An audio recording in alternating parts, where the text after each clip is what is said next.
Olá, nós estamos no estudo de número 15 do Creio e Confesso, que espelha o Credo dos Apóstolos. Nós vimos no estudo anterior que Cristo subiu ao céu para que o Espírito Santo então descesse e habitasse naqueles que creem em Cristo.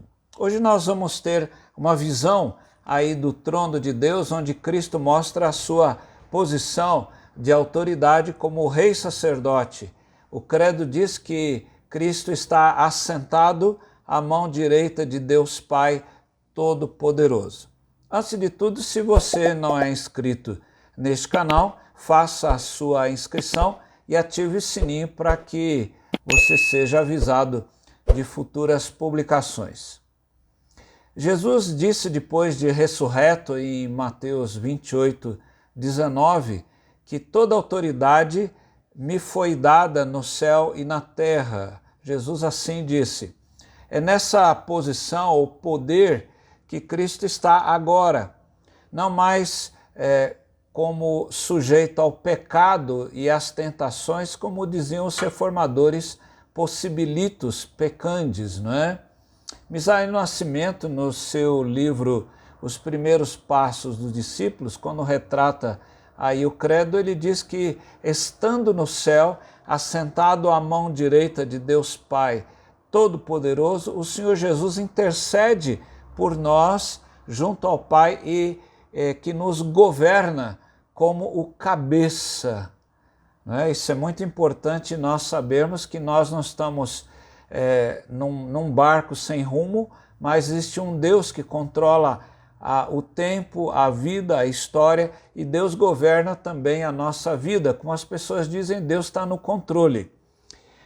Duas verdades sobre Jesus no trono, que é o tema de hoje. A primeira verdade é o estado posicional de Cristo no trono. Como é que fica essa posição de Cristo no trono? Ele recebeu toda a autoridade no céu e na terra, mas como é que isso significa? A Bíblia vai ter vários versículos que vão registrar de várias formas Jesus no trono, à direita de Deus e intercedendo por nós.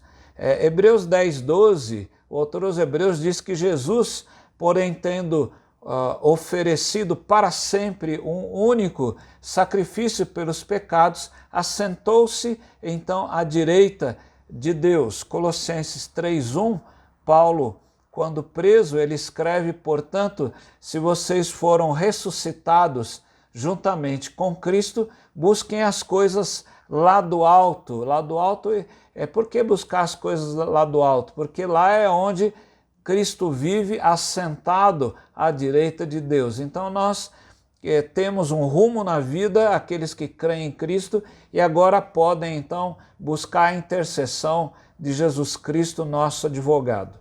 Paulo, quando escreve em Romanos 8 sobre a vitória de Jesus Cristo e a nossa vitória também, ele começa a fazer uma série de arrazoados sobre aquilo que poderia naturalmente nos derrotar. E ele então diz em Romanos 8:34, quem nos condenará? É Cristo Jesus, quem morreu, ou melhor, quem ressuscitou, o qual está à direita de Deus e também intercede por nós.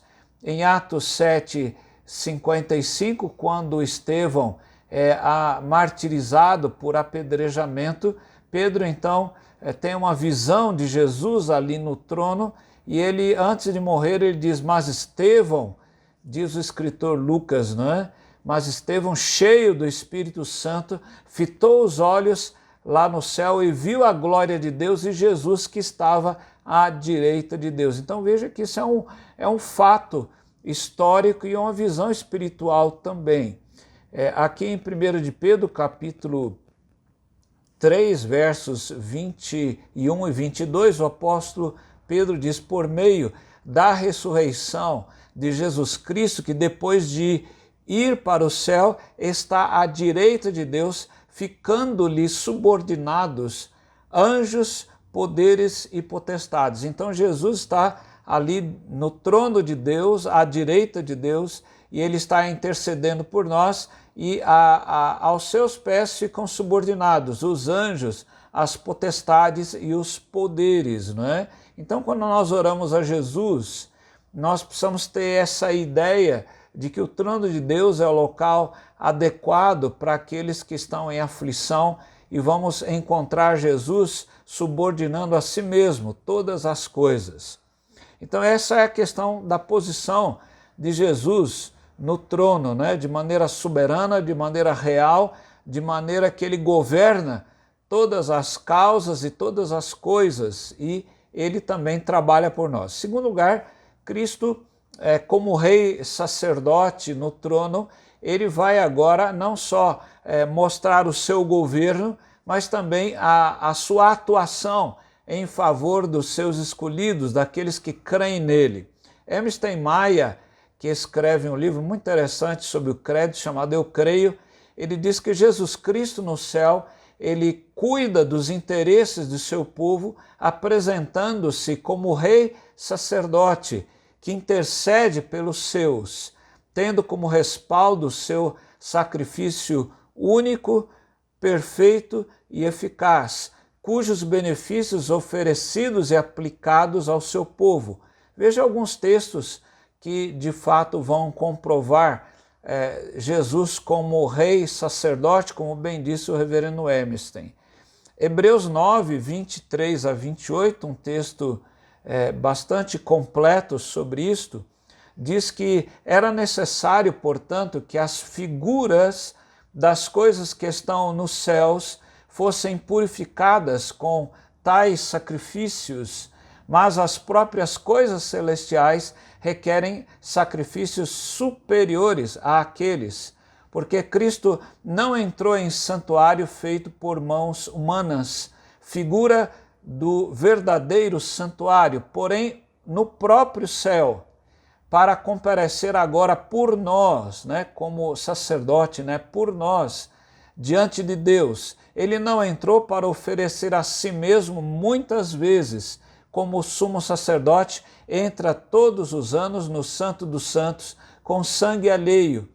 Se fosse assim, diz o autor aos Hebreus, ele precisaria ter sofrido muitas vezes desde a fundação do mundo. Agora, porém, ao chegar o fim dos tempos, ele se manifestou uma vez por todas para aniquilar o pecado por meio do sacrifício de si mesmo. E assim como aos homens está ordenado morrerem uma só vez e depois disso o juízo, assim também Cristo, tendo se oferecido uma vez por todas para tirar os pecados de muitos, aparecerá segunda vez, não para tirar pecados, mas para salvar aqueles que esperam por ele.